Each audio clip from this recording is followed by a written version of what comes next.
A mí me encanta cuando a esta hora de la mañana de los lunes nos acompañan Carmen Javier Cabrera, que es investigadora de la Cátedra de Cambio Climático y editora de la revista Málaga Ciencia. Carmen, ¿cómo estás? Buenos días, súper bien. Y Álvaro Martín Muñoz, que también es investigador de la Cátedra de Cambio Climático, también es editor de la revista Málaga Ciencia y también espero que estés súper bien. ¿Cómo estás, Álvaro? Sí, claro, yo encantado de estar aquí.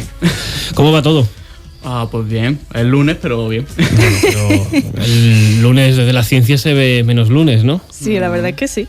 Hoy es un poco más optimista. Bueno, hoy venimos a tratar un tema, estamos aquí haciendo repaso de los temas que había y nos hemos adentrado en uno que quizá a la ciencia le afecta de manera directa, que es esto de los bulos, es decir, de los bulos y a veces de las informaciones, porque no sé si voy a aportarle también un poquito. Sí. Hay como las tres categorías de desinformación, ¿no? Que es misinformation, malinformation and information, ¿no? Un poco, depende del grado de maldad que tenga, pues le das un rango u otro. Sí. Claro, yo sé que muchas veces en los medios tradicionales, la prensa generalista, hay veces que dice, bueno, esto no es muy científico, pero no está hecho con mala idea. Ahora, cuando hablamos de bulos, ahí hay ganas de hacer daño, y con esto de la IA, pues a vosotros os afecta todavía más, ¿no? Sí, la verdad es que sí, porque, claro, el tema de la desinformación lo estuvimos analizando y creo que tiene bastante éxito porque justo utilizan las técnicas que nosotros los divulgadores usamos para que la información llegue a la población general, que es lenguaje sencillo. Suelen usar también imágenes muy vistosas que llamen la atención y encima usan metáforas que hacen referencia a nuestro día a día, ¿no? Entonces, la gente que lee este tipo de contenido, aunque sea falso, a la gente le entra muy bien y bastante rápido porque es bastante fácil de entender. Carmen y yo estuvimos hablando sobre qué era realmente la desinformación y tal, ¿no? Y a mí me daba curiosidad pues saber si esto es nuevo, ¿no? Que no lo es, en absoluto. Es algo que ha existido casi siempre. Lo que pasa es que nos dimos cuenta también que implica que haya una mala intención detrás, ¿no? O que haya alguna intención detrás, el dar esta información falsa. Porque claro, nosotros nos imaginábamos pues cuando la ciencia no había florecido aún, ¿no? Estas creencias, estos mitos sobre cosas cotidianas que no eran ciertas o que incluso se atribuían a grupos minoritarios para excluirlos, ¿no? Y no sabemos hasta qué punto pues eso se hacía a propósito o no. Porque claro, funciona igual que los bulos y la desinformación. Se crea este rumor y la gente llega a un punto en que lo toma como la verdad. Bueno, fijaos, es importante que esto fue un reportaje que estuvimos investigando en el archivo municipal y nos contaban que hubo una fake news, vamos a llamarlo así, de hace medio milenio que casi deja Málaga sin habitantes. Lo que pasó fue que hubo un falso aviso de diluvio que provocó que la gente pues empezase a huir de la ciudad. Tuvo que actuar incluso el emperador Carlos V a través de una real cédula diciendo, oye, no, familia, relajarse, que aquí no va a pasar nada. Y consta, ¿no?, en el archivo municipal, para que veamos un poco esa teoría de las conspiraciones, esos bulos que llegaban a publicarse en aquella época, hablamos principio del siglo XVI. Sí, o sea, lo que dice Álvaro es cierto, siempre han existido y por eso estuvimos hablando de la definición real como de la desinformación, ¿no? Entonces, pensamos que no era tanto si tuviese mala intención o no, que porque hay de ambos casos, de gente que de malas intenciones publica cosas o dice cosas que no son, o gente que desde el desconocimiento piensa en una conclusión y dice, pues esto ocurre por esto. Entonces, no es tanto la intención, sino el que se dé información de forma muy, muy resuelta, ¿no? De esto que yo digo es verdad, y encima que no se cuestione si eso tiene base científica o siquiera si existen hechos objetivos que demuestren si eso es verdad o no. Y sobre todo cuando tienen efectos negativos, porque vamos a pensar, por ejemplo, cuando la gente en la Edad Media se pensaba que por la peste negra se había extendido porque los judíos contaminaban el agua. Y claro, eso tiene unas consecuencias en la población increíbles y uno ahora mismo no podemos saber si realmente fue un producto de sus creencias y sus prejuicios o si realmente fue alguien que dijo, voy a crear este rumor a propósito para excluir a esta gente que no me interesa. O sea que también tenía ese efecto, digamos, un poco de odio, ¿no? Un poco mucho, vamos a decirlo así. Claro. Y no solo de odio, sino también puede llegar al tema de control de pequeños grupos, porque, por ejemplo, estuvimos investigando también y vimos que hay una tradición en Nepal y en Oriente en general que se llama Chaupadi, en el que a las mujeres cuando tienen la menstruación tienen que estar metidas durante la semana que les dura la menstruación en sus chozas sin pasar a lo largo del pueblo, porque dice que eso trae mala suerte. Y eso se conecta mucho con la creencia que yo he llegado a escuchar de que no, las mujeres no pueden tocar nada porque en ese momento son impuras y todo lo que toca es impuro, ¿no? Y yo he llegado a escuchar mujeres mayores, ¿no? Abuelitas diciendo que no toquen la planta ni la riegue porque se muere la planta. Entonces a eso afecta también a ese grupo que no es tan minoritario, que es todo el grupo de mujeres que tienen la menstruación. Me voy a salir un poco del guión, pero os quiero preguntar que dentro del ámbito científico, un poco más lo que a las investigaciones se refiere, a veces con esos titulares muy llamativos de encuentran la cura contra tal enfermedad o podría estar aquí, ¿con qué os habéis encontrado recientemente que hayáis dicho, no sé si os viene a la memoria algún ejemplo, ¿no? Pero que hayáis dicho... Álvaro tiene mucho. Es tu tema de TFM, ¿no? Bueno, no, es que yo en LinkedIn no publico, pero cuando veo una publicación de IA o de Bull o lo que sea, yo estoy ahí escribiendo.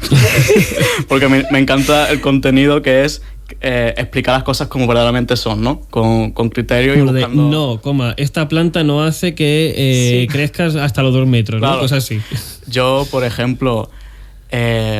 bueno, esto que hemos hablado de las noticias es súper típico. Es súper típico que un titular sea súper llamativo, como lo que hablamos en la última sesión con lo del lobo terrible, sí, que realmente no es esa especie, recupera, ¿no? Una especie extinta. Claro, cuando realmente no es lo que había ocurrido. Pero yo lo que me suelo encontrar son cosas como de menor categoría, ¿no? Pero que igualmente son dañinas hasta cierto punto, que por ejemplo la gente empieza a crear imágenes con IA de plantas o de animales y la gente se lo cree. Incluso son compañías de, yo qué sé, de productos agrícolas o este tipo de compañías que no son puramente científicas, pero para atraer seguidores publican lo que sea, incluso sin rigor científico. Yo lo que me encontré, por ejemplo, fue una publicación sobre orquídeas y claro, te explican el texto porque una orquídea, no sé qué, muy general, pero después las orquídeas eran claramente hechas por IA. Eran como las flores de Alicia en el País de las Maravillas. Eran como imitando, estaban hablando sobre orquídeas mono, que claro, una orquídea que si tú le echas imaginación, pues ve la cara de un mono en la flor. Voy a buscarla. Orquídea mono, ¿no? Sí. Y seguramente si lo buscas en Google te saldrá cosas con IA. Sí. Claro, te viene toda la cara de un chimpancé enorme, claro, o de un no pero sé qué. Así en realidad no se ve, entonces tienes que filtrar un poquito entre la flor de verdad y... O incluso en Wikipedia mismo se puede encontrar la flor. Claro, es que entre esta original. Criatura que tengo aquí, te lo voy a girar a la pantalla, Álvaro, para que lo veas. Esta criatura que parece sacada, Carmen, para que tú lo veas, parece sacada de Avatar. Y esta otra, que entiendo que es un poco la de verdad, ¿no? Sí, esa es la de verdad. Esta es la de verdad, que es muy sutil, digamos que con los... ahora vamos a sacar conocimiento de biología. Álvaro, Carmen, discúlpame, los filamentos estos que tienen en medio, ¿cómo se llaman? Claro, la parte dentro del pétalo, ¿no? Eso, sí. Claro, eso hace que sean los ojos. Sí, son manchitas de pigmento, realmente. Eso es un fenómeno humano, ¿no? Que tenemos todos los seres humanos, que se llama pareidolia, que es que somos capaces de ver patrones donde no los hay. Rollos, tú tienes en la mente la forma de la cabeza de un mono y tú ves el mono en la flor, ¿no? La cara de Belme. Sí, claro. O la cosa de ver cara donde realmente no hay cara, ¿no? Que eso se ve mucho cuando ve un electrodoméstico y se ve como los 2 puntitos y la parte de abajo, entonces pues... O los coches que tú, en plan, inconscientemente, pues tú ves el coche y ves los faros son los ojos, ¿no? Claro. Sí. Pues eso se llama pareidolia, eso es ver cara donde realmente no hay caras. Y eso se utiliza mucho con esto de la IA y la desinformación, porque es muy llamativo. Hay una flor que yo vi una publicación en Instagram, creo que fue, que decían, es que la flor imita un colibrí, no sé qué, y yo digo, esto no tiene sentido, la flor es australiana, los colibríes son de Sudamérica, es imposible que la flor haya evolucionado para parecerse a un colibrí. Y encima no tendría sentido porque la flor es polinizada por aves y las aves no tienen ningún comportamiento distinto que tendrían polinizando otra flor. Entonces me puse a investigar y claro, la flor, si te la pones en la mano y la miras, tiene forma de pájaro, pero... si tú le echas imaginación... Tienes que echar ganas, claro. Claro, no es que... no te encuentras una gaviota ahí en mitad de... No. Y este tipo de cosas, pues a veces también le meten mensajes moralistas, rollo, por ejemplo, me ha pasado los 2 casos que he encontrado con aves. Era un vídeo que era muy llamativo porque tú veías este ave grande, bueno, más grande que las que había alrededor, siendo alimentada por otra ave más pequeña. Y el vídeo era el post era como diciendo, hoy tenemos que ser como estas aves jóvenes que alimentan al pájaro anciano. Super cursi, ¿no? Claro, tenemos que proteger a nuestros mayores, no sé qué, ¿no? Y Y lo gracioso, el punchline de este asunto, fue que el pájaro era un pollo de cuco siendo alimentado por las aves a las que parasita. Entonces... le podíamos dar la vuelta ahora. Claro, es imponer un mensaje moralista a la naturaleza, cuando la naturaleza nos sigue nuestra moral, y es dando una información falsa sobre un fenómeno natural que es muy interesante. Pero claro, la gente prefiere... yo veía los comentarios y había alguna gente que lo había señalado. Yo también expliqué lo que estaba ocurriendo, y había un comentario que decía: ¿por qué tienen que venir los ornitólogos, como si fuese nada de eso, ¿no? A quitarnos la fantasía o el cuento, ¿no? De algo tan bonito como esto, ¿no? Que se tendrían que quedar con el mensaje. Y claro, yo en plan, el mensaje es bueno. El mensaje de que hay que cuidar a nuestros mayores es bueno. Pero busca un ejemplo que sea real. Claro, y no a costa de falsificar o distorsionar lo que realmente está ocurriendo en ese Claro, vídeo. eso, lo mismo que comenté al principio, es una cosa de la que se nutre la desinformación y este tipo de cosas. Y me hizo mucha gracia porque justo lo que ha dicho Álvaro me recuerda a una viñeta que yo me encontré por internet, que era como un padre y su hija, ¿no? Diciendo que veía el padre una cosa por la televisión, que era mentira, ¿no? Y su hija le dice: no, papá, eso es mentira. Y dice: pero ¿cómo va a ser mentira si dice lo mismo que yo pienso? Entonces, muchas veces estos mensajes no solo usan esos mensajes moralistas, sino también se tiran un poco al tema de la política y también de la polarización, ¿no? Entonces hacen mensajes para atraer a un grupo de personas que están muy de acuerdo con lo que tú estás diciendo, para tener todavía más interacción, que realmente es lo que busca este tipo de personas que hace esto. Algo parecido, vi una viñeta de Daniel Gascón, que es editor de Letras Libres, un tipo interesantísimo, y entonces salía él dibujando a un político y decía: ¿pero ustedes a quién van a creer? ¿A sus propios sentidos o a mí, que soy el ministro? Puede ir un poco por ahí, porque aquí muchas veces lo que tenemos que entrar, que pasamos a la siguiente pregunta de cómo detectar si estamos ante un bulo, tenemos que pensar un poco también en el sentido común. Es decir, claro. ¿de verdad va a existir una flor que tenga toda la cara de la mona de Tarzán? O sea, es que no es. Pero en es el que caso de la orquídea, ¿no? La gente se lo cree. Es que es como súper absurdo, porque después a lo mejor ves un post sobre una especie que sí existe, pero que es muy exótica o fascinante. Y la gente se dicen pregunta que sí es ella. Ahí sí se lo preguntan, pero después en el post, que es claramente ella no se lo pregunta. Por ejemplo, ¿qué tipo de hablamos? Hay, Pues, por ejemplo, una polilla que es la esfinge colibrí, que es monísima, es preciosa. Y se llama esfinge colibrí porque cuando vuela parece un colibrí, pero es súper pequeñita, mide 3 centímetros, así, 3-4 centímetros. Es muy bonita, no pongas a cara.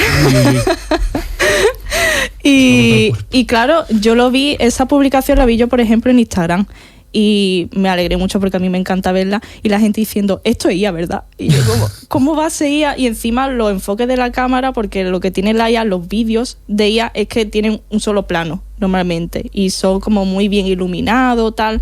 Y en esa imagen pues había como distintos planos de eso. Entonces se nota por la sombra, por la luz y tal, que el vídeo es verdad. Pero la gente no tiene ese criterio. O sea, que los detalles para descifrar si es sí o no pueden ser tan mundanos como ver si suena realista, aunque ahora mismo eso resulta complicado, ¿eh? Sí. Hay que Es decirlo. que incluso yo hablándolo con Carmen, estábamos comentando que a lo mejor en un futuro va a ser necesario el equivalente. En la novela de 1984 había un ministerio de la verdad. De la verdad. Y hacían lo contrario, ¿no? Eran falsificar la historia para que todo tuviese sentido para ellos, ¿no? Pero aquí necesitaríamos un ministerio de la verdad para asegurarnos de que estos bulos no producen efectos negativos, porque bueno, esto que estamos hablando es mínimo, ¿no? Pero esto consigue que la gente tenga una imagen distorsionada de la naturaleza, y en muchos casos pues no se conozcan especies que deberían conocerse tal y como son para protegerlas, porque si vemos un animal y no sabemos si está creado con inteligencia artificial o no, ¿cómo vamos a protegerlo? ¿Cómo vamos a conocer sobre él? Fíjate que perdona, Carmen.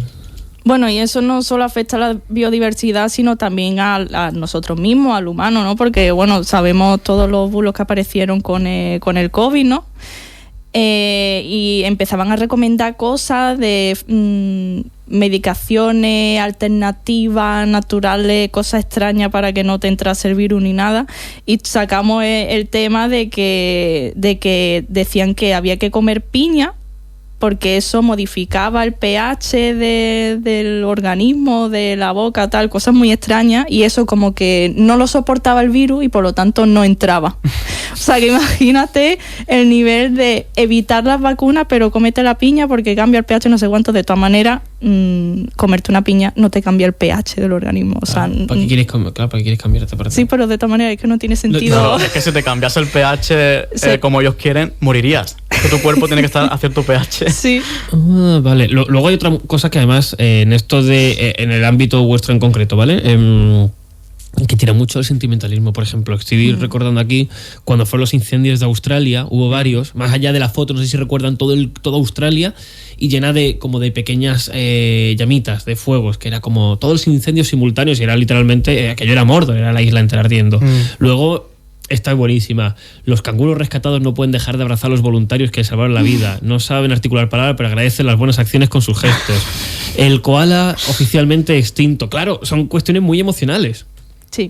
Que tienden a viralizarse y que en ocasiones, más allá de que, hombre, pues no tiene maldad, pero es mentira, ¿sabes? Por unos pocos retweets, unos pocos likes. Es más, uno de los signos que nosotros como que hemos identificado para que la gente sepa si es verdad o mentira lo que están viendo, es si esa publicación le causa fuertes emociones, ya sea como mucha felicidad, mucha ternura, mucho odio, también porque de eso es de lo que se nutren. Cuanta más emoción te dé una publicación en redes sociales, más probabilidad hay de que tú interacciones, de que tú comentes, de que tú compartas. Entonces eso, la gente que genera bullying y desinformación lo sabe y lo usa pues a su favor. ¿Cómo va a influir la IA en la divulgación científica? Porque a priori es verdad que no viene muy bien para cortar los marcos teóricos, hacerlos como más ligeros, más rápido, pero imagino que también influirá en la parte metodológica de las investigaciones, ¿no? Bueno, yo diría más bien que afectaría a la fiabilidad que se le da a la ciencia, ¿no? Porque yo, por ejemplo, veo mucho que la gente dice ¿de qué me fío si los científicos no hacen cosas raras, tal? Y eso, como comentamos en el programa anterior, es problema nuestro, en parte de que no decimos lo que ocurre dentro de las investigaciones, dentro del laboratorio, en el campo, por qué hacemos esas medidas, por qué tal. Así que una de las maneras sería pues comunicar por nuestra parte mejor, por parte del público buscar fuentes fiables o si en redes sociales, ¿no? Que es un poquito más complicado, perfiles que constantemente den información basada en evidencia científica, que pongan la bibliografía de dónde lo han sacado. Y así más a futuro, pues como comentó Álvaro, lo de 1984, a lo mejor haría falta que las redes sociales se comprometiesen más al tema de la información que se da a los contenidos.